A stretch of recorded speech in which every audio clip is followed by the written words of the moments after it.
بسم الله الرحمن الرحیم. مسلمانانو ورونو، نن به دا خبره کوو چې د اسلام په سیاست کې سکار شته او که نشته. د سیاست چې کوم احکام دي هغه په اسلام کې شته او که نشته. نو د دې بدی خبره باندې دوه نظریې هغه را روانې دي. یو نظریه هغه د سیکولر خلکو ده، کوم ته چې سیکولریزم وایي. سیکولر خلک هغه دا خبره کوي چې دین او مذهب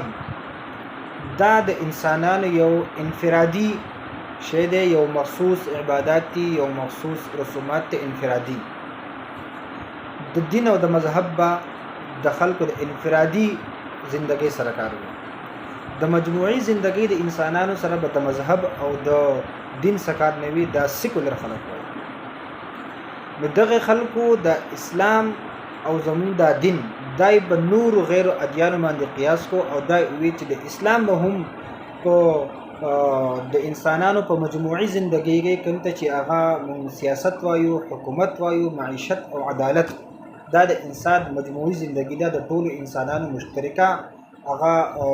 یو کار دی. نو د اسلام په بدی کې سکار نه وي. دا سیکولر خلک وایي. دویمه نظریه هغه د هغه خلکو ده کم خلک چې وایي چې د الله تعالی چې د انسانان پیدا کړي دي، د انسانانو تخلیق غړی دی، نو د دې تخلیق مقصود اصلي هغه صرف سیاست دی او حکومت دی. نو دا یو خبره چې دا هم لکوټې زیاته کوي. او سیکولر خلک چې کوم خبره کوي دا خو 100% غلطه خبره ده، ځکه اسلام دا ضابط حیات دی. داسې یو د زندګۍ یو شعبه پرېښې نه ده چې په هغې کې انسان ته رهنمایي کړي. با محترمو، الله پاک چې انسانان او پیریان پیدا کړي دا د خپل عبادت لپاره پیدا کړي. په قرآن مجید یو آیات دی، وما خلقت الجن والانس الا لیعبدون.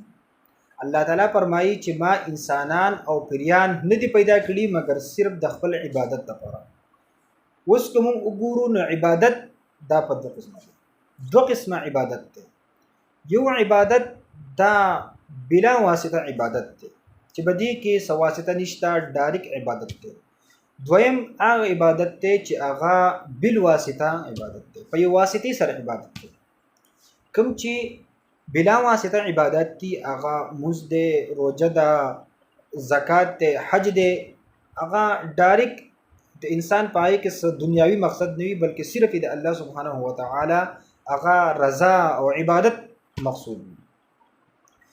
دویم قسم عبادت چې دی هغه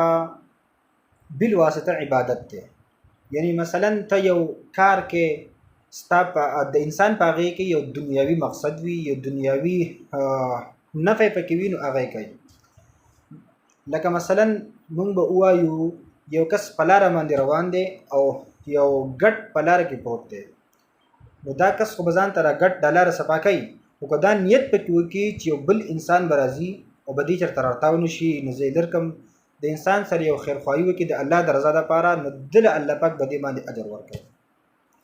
دغه شان زمونږ چې کوم د انسانانو مجموعي زندګي ده، زمونږ معیشت دی، زمونږ عدالت دی، زمونږ سیاست دی، نو په هغې کوم د الله سبحانه و تعالی احکام دي او دا کوم کارونه چې مونږ کوو بدی انسان د خپل منافع دپاره کوي. یو کس هغه سیاست کوي، حکومت کوي، د انسان پیدا ده، ځکه چې دنیا په غیر د دینه هغه چلیږي نه.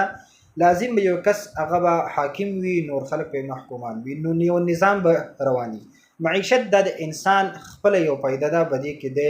روزي هغه ګټي. داسې هغه عدالت شو، هغه یو لازم د انسان پکې یو پیدا داده چې هغه ته به امن وي، هغه ته به انصاف ملوي وي. نه که دا کارونه ته د الله سبحانه و تعالی د احکاماتو مطابق کې د نبی علیه الصلاۃ والسلام چې کوم فرامین دي، کوم طریقې دي، د هغې مطابق کې، نو تا ته الله سبحانه و تعالی به دې باندې ثواب درکوي. ځکه چې دا کوم احکام چې دي سیاست او حکومت دا په اسلام کې دننه یو شی دی. دا ځکه چې په قرآن مجید کې او په حدیثو کې د عادل بادشاه دپاره ډیر لوی فضیلت راغلی او ډیر لوی درجه ذکر شوي. نو دا سیاست او خلافت او حکومت دا د اسلام نه مستثنا شیدونه نه دي چې بدی کې به د اسلام سکار وي یا بنوي ځکه د قران مجید یو آیات ده الذين إن مكناهم في الأرض وأقاموا الصلاة وآتوا الزكاة وأمروا بالمعروف ونهوا عن المنكر. الله تعالی فرمایي چې دا الذين هغه کسان الذين إن مكناهم کچرته دی آی کسانو ته کچرته دیتا په دنیا کې مونږ اقتدار ورکو حکومت ول ورکو خلافت ول ورکو نو إن مكناهم في الأرض وأقاموا الصلاة وآتوا الزكاة نو دی با منزونه قائمي او زکاتونه با ادا کوي وامروا بالمعروف او د نیکی حکم بکي ونهوا عن المنکر او د بدین با خلق میمني کوي نو د الله سبحانه وتعالى چې انسان لا اغا یو خلافت ورکي یو اقتدار ول ورکي د دې لپاره چې زما حکمونه چې دی اسلامی نظام چې دی هغه ته قائمه خلق په نیکی ترابلي اوس نیکی هغه دا کوم چې په قران او په حدیث کې ذکر شوی دی د کوم چې الله حکم کړی او بدی هغه دا کوم چې د قران او د سنت هغه مخالف تا یا په قران او سنت کې داغینا من راغلی دا هغه ته بدی وای نو اسلامی نظام هم د دین دا اسلامی نظام مراد دی او د انسان مقصود اصلي خدا عبادت ته چې د الله سبحانه و تعالی د عبادت لپاره پیدا کړی دی خدا سیاست او د حکومت دا یو وسیله ده ځکه چې یو اسلامی حکومت قائم شي یو خلافت راشي نو باغی کې بعد دا کم مقصودی عبادت چې دي دا به پکې زیات شي د دې به پکې هغه نیکی کارونه به زیات شي هغه یان کو ته انصاف میلاو شي عدل انصاف په خوشحالي به د اسلامی حکومت یو ډیر شی فواید دي د اسلامی حکومت نو د سیاست او د اسلام د دې یو بل سره یو تعلق دی څنګه چې په قران کې موږ راغله دغه شان د سیاست احکام راغلي د حکومت احکام راغلي نبی علیه الصلاۃ والسلام خپل حاکم هغه بادشاہ هم هغه یو عادله قاضي هم او نبی علیه الصلاۃ والسلام عبادت هم کړي د ټول نه زیات عبادت نبی علیه الصلاۃ والسلام کړي او دا غي سره سیاست هم کړي ټول انبیاء کرام د بنی اسرائیل او انبیاء کرام چې وو هغه با سیاست کو دا ناشنا شي نه دي کوم چې د سیکولر خلکو چې کوم نظریه جوړه شوې ده چې د اسلام په سیاست کې سکار نه وي دا خلک چې کوم خبره کوي چې د اسلام په سیاست کې سکار نه وي دا خو د یو نظریه تحت دا خبره کوي خو نور زمون چې کوم عوام دي د دې نظریې نه خبر نه دي د دې فتنې نه خبر نه دي خو هغه د دې اس اخکار شوی دي او ذهن ته دا خبره خود شوی ده چې رښتا په د اسلام په سیاست کې سکار نه دي دا سیاست به د خپل خلکو یو راکړی نظام وي چې سکه خپل قانون هغه نه بلکې انسان او مسلمان دا چې سکه ورونکي دا د الله سبحانه و تعالی د احکامو مطابق دا کار کوي